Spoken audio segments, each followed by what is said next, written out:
महाराष्ट्रामध्ये लोकसभा निवडणुकीच्या तिसऱ्या टप्प्यामध्ये सरासरी 54.9% मतदान झालेलं आहे। सर्वांचं लक्ष असलेल्या बारामती लोकसभा मतदारसंघात मात्र सर्वात कमी 47.84% मतदान झालंय।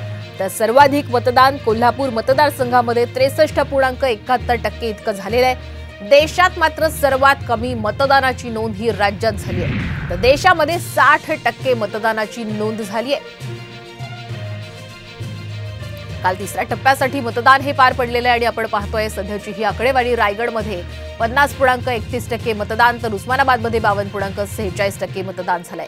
बारामतीमध्ये 45.64% मतदान, तर सांगलीमध्ये 52.56% मतदानाची नोंद झाली आहे। कोल्हापूरमध्ये 63.71%, तर सोलापूरमध्ये 49.17% मतदान झालंय।